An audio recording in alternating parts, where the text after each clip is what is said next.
Saya berharap teman-teman bisa mempersiapkan diri ya, karena hari Selasa depan kita akan mendiskusikan tentang rencana analisis teks yang teman-teman akan kerjakan proyeksinya untuk kepentingan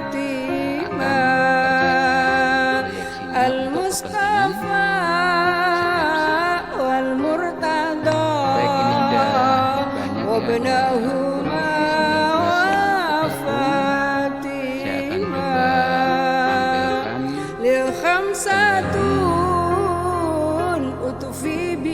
PowerPoint ya terkait analisis framing. Lebih kita tekankan pada perbandingan bedanya apa, kemudian nanti perangkat framingnya seperti apa.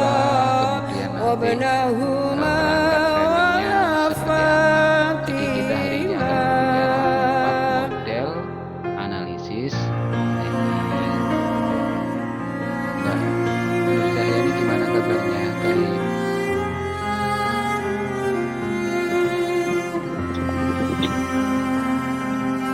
Iya, Mbak Cahyani, Nur Cahyani ya. Ini yang pakai Vivo 1606 ini siapa? Punya tuh apa itu Kak? Oh, itu.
Oke, udah bisa dilihat ya oleh teman-teman di layar laptop atau HP teman sekalian?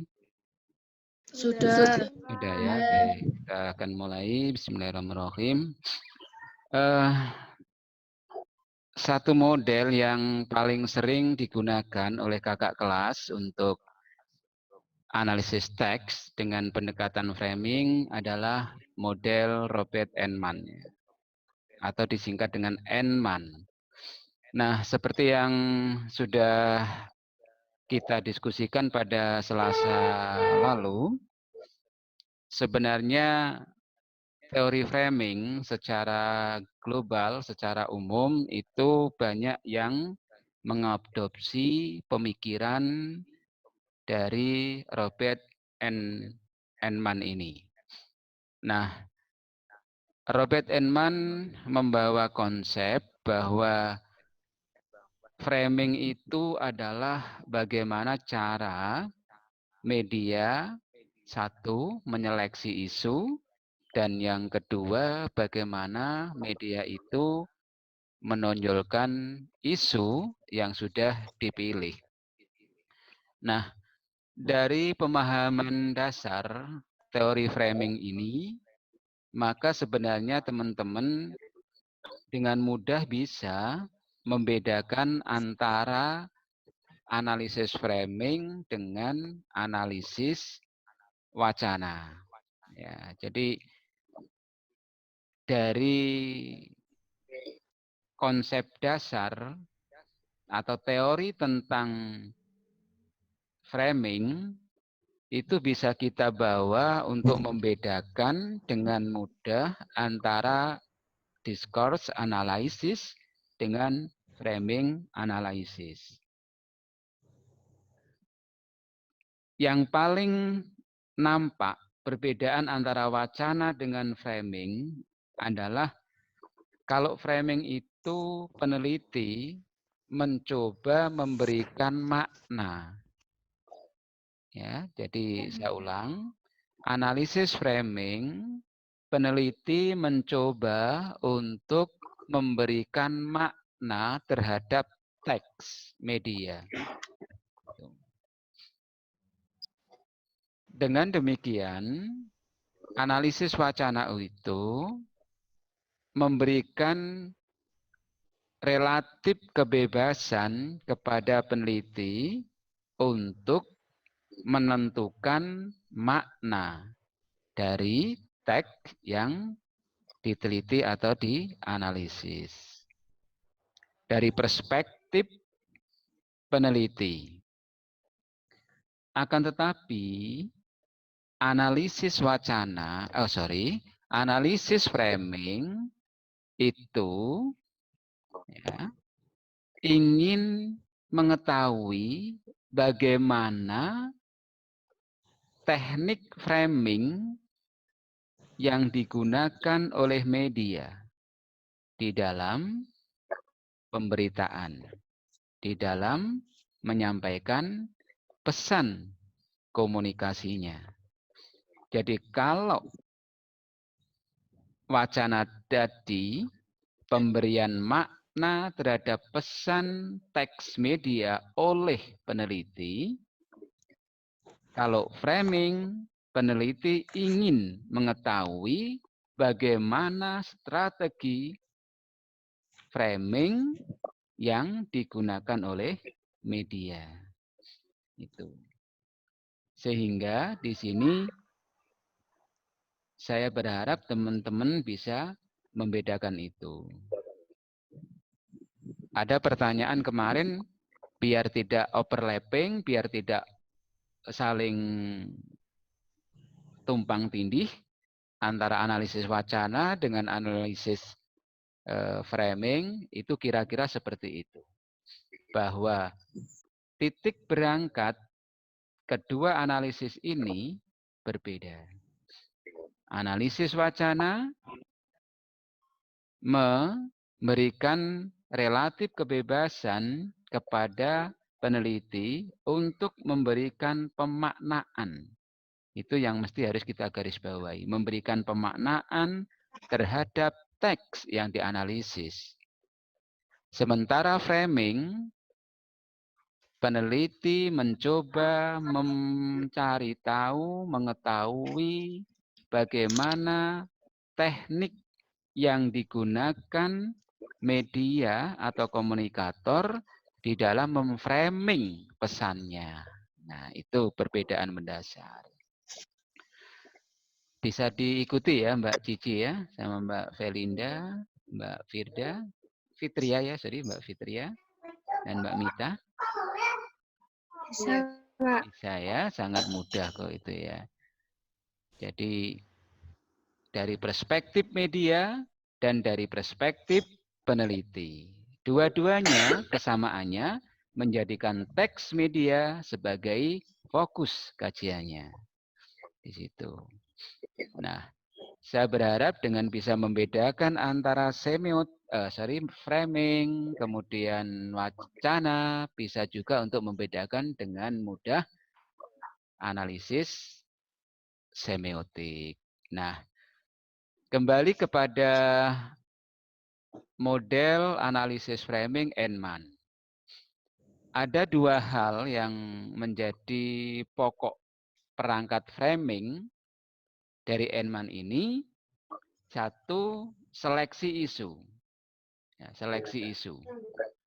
Jadi nanti akan berbeda dengan model analisis framing tokoh yang lain. Tetapi pada dasarnya yang mesti harus kita ingat bahwa framing itu satu, pemilihan isu. Yang kedua, bagaimana isu itu ditonjolkan. Dibuat menarik, dibuat bisa berkesan, dibuat bisa memengaruhi pembaca, penonton, dan pendengar. Itu dua hal yang harus kita ingat ketika kita ingin menganalisis secara framing sebuah teks. Nah, sebagaimana dikemukakan oleh Enman bahwa yang harus kita lakukan pertama untuk analisis framing itu adalah mengidentifikasi bagaimanakah kira-kira media itu memilih isu. Kalau kita bilang isu, itu bisa berbentuk pesan, ya, pesan komunikasi. Ya. Sama ketika kita misalnya ingin menulis WA, pesan dalam bentuk WA atau SMS kepada teman kita. Maka ya, dari berbagai hal yang ingin kita pesankan, kita kirim kepada teman kita, maka kita menyadari tidak bakal kita akan menyampaikan semua yang kita hadapi atau semua hal yang akan kita sampaikan. Menanyakan tentang keadaan atau kabar saja itu pasti akan diseleksi. Ya. Tidak mungkin kita akan mengirim pesan tentang semua hal yang ada dalam diri kita kepada teman kita. Itulah yang dimaksud dengan bahwa di dalam melakukan komunikasi, kita diasumsikan pasti memiliki framing. Nah, ini yang mesti harus kita jadikan latar belakang analisis ini. Tidak ada seorang pun yang di dalam menyampaikan pesan itu tidak melakukan seleksi terhadap pesannya. Pasti itu dipilih-pilih. Ya. Ketika sudah dipilih, maka ya, kita pasti akan juga ya, melakukan apa yang disebut dengan bagaimana cara menyampaikan pesan kita itu. Itulah yang disebut dengan penonjolan isu. Nah, tuh. Jadi ketika kita ingin menanyakan kabar, ya, seleksi isunya adalah kabar. Maka bagaimana kita menanyakan kabar kepada teman kita, itulah yang disebut dengan penonjolan isu. Apakah dengan menggunakan bahasa Inggris, bahasa Arab, atau bahasa Indonesia? Kalau pakai bahasa Indonesia, apakah dengan menggunakan frase atau kosakata resmi atau bahasa gaul? Nah, mengapa misalnya kita kemudian menanya setelah salam itu gimana kabar lu? Nah, kayak gitu. Tidak bagaimana kabar kamu atau tidak bagaimana kabar Anda, tetapi kok pakai gimana kabar lu? Nah, atau dengan bahasa Surabayaan, ya opo rek kabare. Nah, ini maksudnya apa? Pemilihan bahasa, pemilihan kosakata itu adalah bagian kedua dari framing, yaitu cara komunikator menonjolkan isu. Ya. Menonjolkan isu maksudnya adalah agar isu yang sudah kita pilih itu ya, nanti akan menimbulkan kesan pada diri komunikan atau lawan bicara kita. Kita ingin agar kita nampak akrab sehingga menggunakan bahasa gaul. Itu kira-kira. Jadi ada dua perangkat framing yang digunakan oleh Enman untuk mengetahui bagaimana strategi framing sebuah media. Di dalam operasionalisasi analisis penelitian ini, maka langkah pertama sebelum kita melakukan analisis adalah sama dengan analisis wacana kemarin dan semiotik. Apa? Yaitu melakukan identifikasi. Ya, yang diidentifikasi apa? Satu, isu yang diseleksi. Nah, yang kedua, melakukan identifikasi, pilihan kata, pilihan bahasa, dan teknik-teknik lainnya yang masuk dalam kategori cara menyampaikan pesan. Nah, itu yang harus kita identifikasi. Misalkan kita akan menganalisis secara framing pemberitaan Republika Online dengan katakanlah Kompas Online. Nah, lalu kita menentukan apa yang akan kita analisis.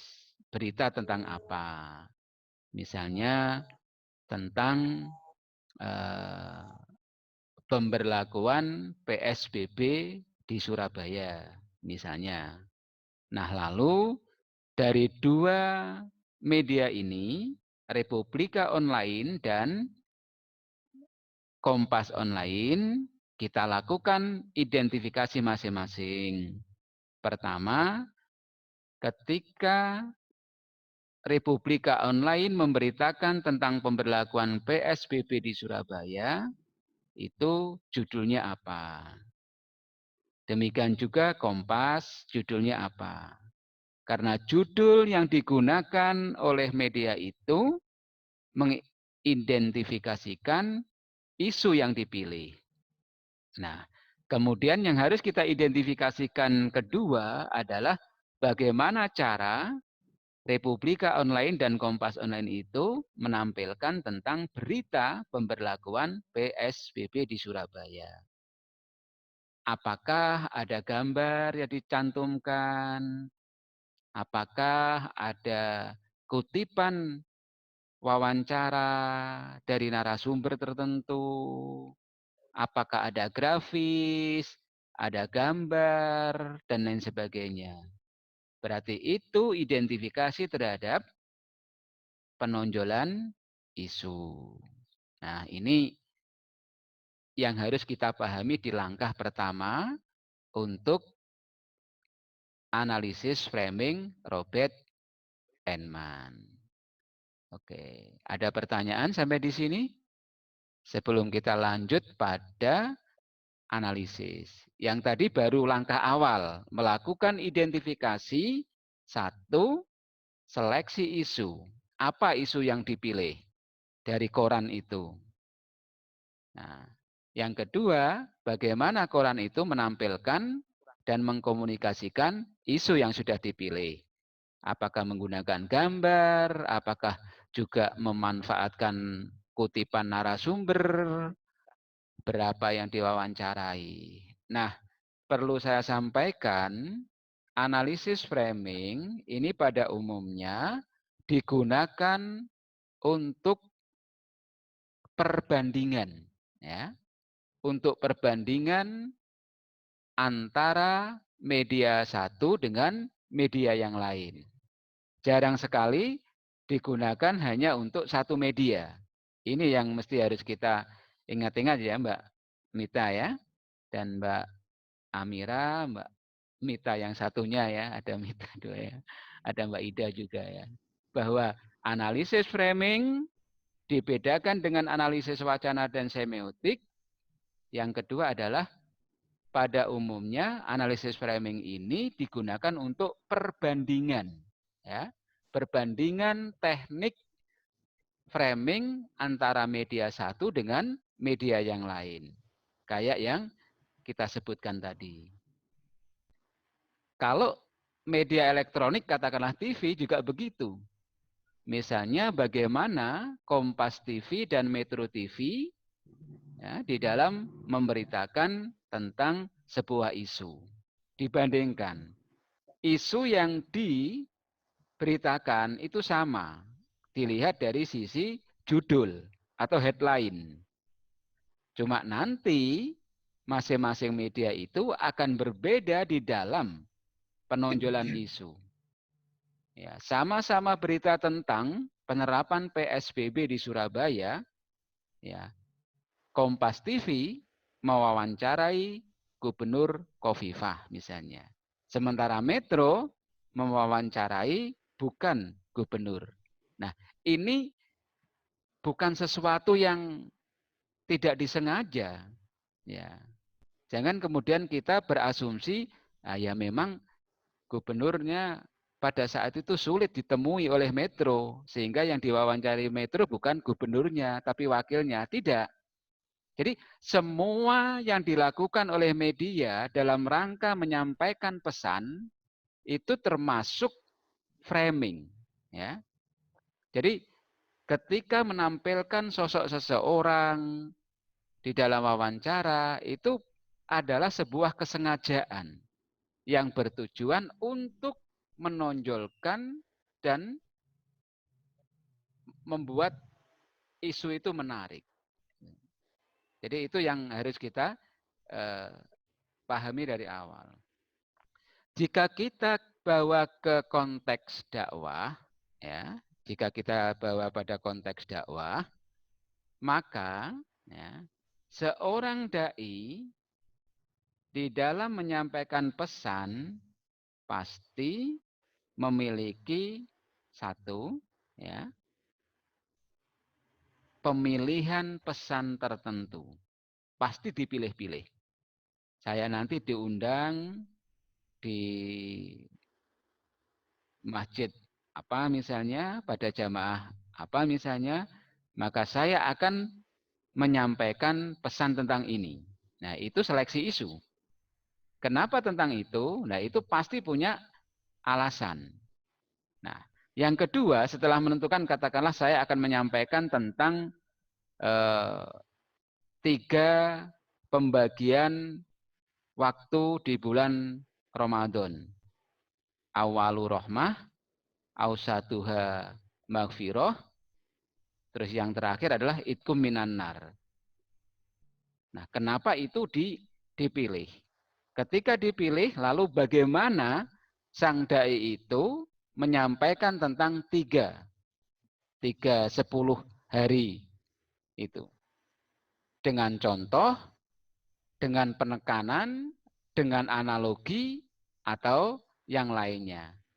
Ketika sudah menentukan bahwa saya akan menyampaikan tentang 10 pertama Ramadan itu rahmah, 10 yang tengah itu adalah maghfirah, dan yang 10 terakhir itu adalah pembebasan dari api neraka, maka saya akan kemudian berpikir, bagaimana cara saya agar materi ini menarik.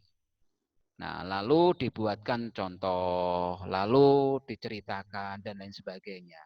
Ketika sudah seperti itu, tentang bagaimana cara menyampaikan pesan, maka itu sudah masuk pada aspek atau pada dimensi penonjolan isu. Nah, 2 hal inilah yang teman-teman harus fokus jika nanti skripsinya akan memilih analisis framing untuk pesan dakwah seseorang. Sekali lagi, sering digunakan secara komparatif, perbandingan. Jadi misalkan analisis framing terhadap pesan dakwah Profesor Ali Aziz dan Abdullah Sattar. Nah, studi kasus tentang ceramah di bulan Ramadan. Nah, itu menarik. Jadi kalau analisis teks itu yang paling sering digunakan kakak kelas kita itu analisis wacana. Untuk framing masih belum. Sehingga jika teman-teman nanti tertarik untuk menulis skripsi dengan pendekatan ini, maka akan relatif lebih mudah untuk diterima atau di ACC oleh Kaprodi. Tetapi ingat bahwa analisis framing itu digunakan untuk melakukan komparatif, perbandingan. Membandingkan strategi framing seorang dai yang satu dengan dai yang lain. Yang dibandingkan apa? Satu, cara menyampaikan pesan, Dan yang kedua, bagaimana mereka memilih pesan dari sekian banyak pesan yang ada. Meskipun pesan itu sudah ditentukan oleh panitia, pasti tetap akan ada dua ini. Misalkan biasanya di kultum setelah tarawih, itu sudah dijadwal sedemikian rupa bahwa si A, Ustadz A harus menyampaikan tentang ini, Ustadz B ini. Walaupun begitu, topik dan judul sudah ditentukan, pasti dalam perspektif analisis framing, dai itu tetap akan melakukan seleksi pesannya. Kemudian yang kedua jelas yang tidak bisa ditinggalkan adalah bagaimana cara menyampaikan pesan yang sudah menjadi pilihannya itu. Saya kira itu karena Zoom sudah memberikan peringatan 10 menit kita break. Nanti kita ketemu pada pukul 10.15 ya. 10 atau 10.20 ya. Agak ini ya agak lama ya karena puasa ya. Ya Mbak Mita ya. Kita istirahat 10 menit dari sekarang, nanti kita ketemu lagi langsung join di Zoom pada pukul 10.20. Oke, kita break sejenak ya, Mbak dan Mas-mas ya. Nggih, Pak. Oke. Iya, Pak. Terima kasih. Iya, Pak.